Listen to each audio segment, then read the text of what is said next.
sejahtera.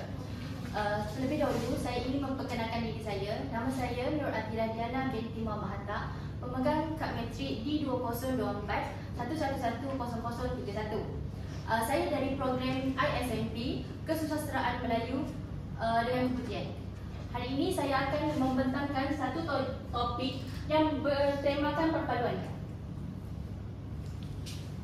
Okey, kamu semua boleh lihat dekat depan ini merupakan satu keratan akhbar yang diterbitkan pada 14 Mei 2012 dari Utusan Malaysia. Dekat akhbar ini dia menunjukkan bahawa perlunya memupuk semangat perpaduan dalam kaum. Jadi, untuk tajuk saya hari ini adalah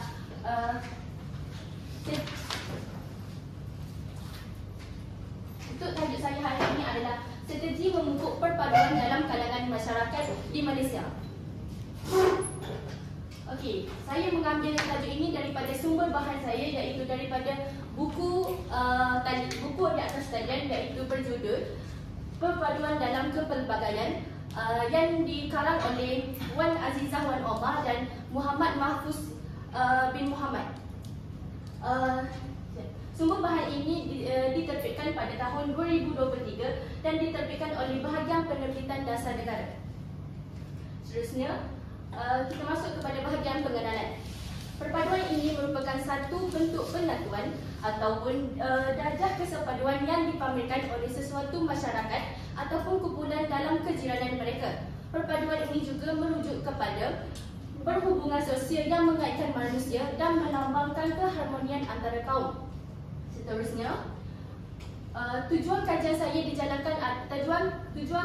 yang dijalankan di bahan ini adalah, yang pertama adalah untuk mengenal pasti cara untuk meningkatkan rasa cinta dan rasa tanggungjawab terhadap negara. Yang kedua adalah untuk mengenal pasti cara untuk mengukuhkan keharmonian dalam negara. Yang ketiga adalah untuk mengenal pasti strategi untuk memupuk perpaduan dalam negara. Dan terakhir sekali adalah mengenal pasti cara untuk mengelakkan ketegangan dan konflik dalam kalangan masyarakat.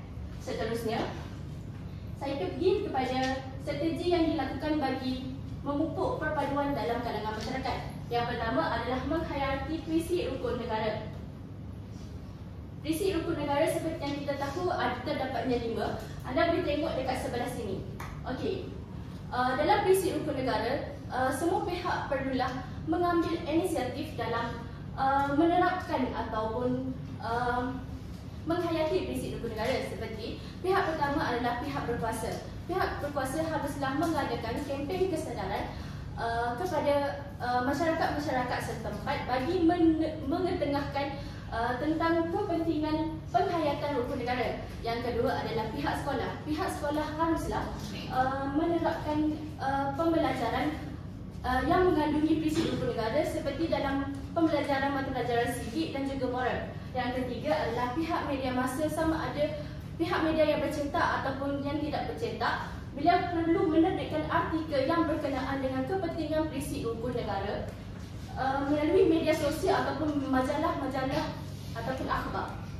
Yang kedua adalah strategi dalam memahami dan mempelajari perlembagaan persekutuan. Seperti yang kita tahu, perlembagaan persekutuan merupakan undang-undang tertinggi negara yang menekankan hak-hak bumi putera. Jadi, setiap masyarakat perlulah belajar sejak bangku sekolah lagi dalam subjek pendidikan sejarah yang akan memberikan mereka pembelajaran tentang undang-undang negara yang dapat dan mereka dapat menerapkannya dalam kehidupan seharian. Perlembagaan persekutuan ini perlulah dipahami oleh rakyat-rakyat supaya isu-isu sensitif dapat dielakkan seperti isu perkauman. Yang ketiga adalah penerapan nilai-nilai murni.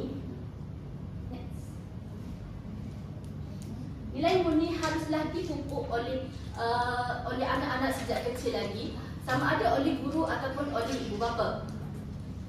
Penerapan sifat-sifat nilai murni seperti baik hati, menolong, prihatin dan bekerjasama akan dapat menyelesaikan masalah-masalah perkauman yang wujud dalam sesuatu komuniti ataupun dalam sesuatu masyarakat. Kesimpulannya, perpaduan dalam masyarakat dapat dipupuk melalui pelbagai cara mengikut peringkat umur yang sesuai. Oleh itu, kita haruslah bersama-sama berganding bahu dalam memupuk semangat kerjasama agar dapat melahirkan negara yang aman dan harmoni. Itu saja daripada saya. Sekian, terima kasih. Okey, baik. Soalan saya, bagaimanakah cara untuk menyatupadukan perkauman di sekolah? Terima kasih kepada Puan atas soalan yang diberikan. Pada pandangan saya, bagaimana hendak memupuk semangat perpaduan dalam di sekolah adalah guru perlulah memainkan peranan yang penting dalam dengan menggabungkan semua kaum dalam satu kumpulan. Seperti ketika berada dalam kelas, guru perlulah membuat satu tempat ataupun tempat duduk yang mempunyai pelbagai kaum seperti India, Cina dan Melayu. Jangan mengasingkan mereka supaya isu perkauman tidak akan berlaku. Justru dapat meningkatkan kerjasama antara mereka. Okey, baik. Terima kasih. Depan kau.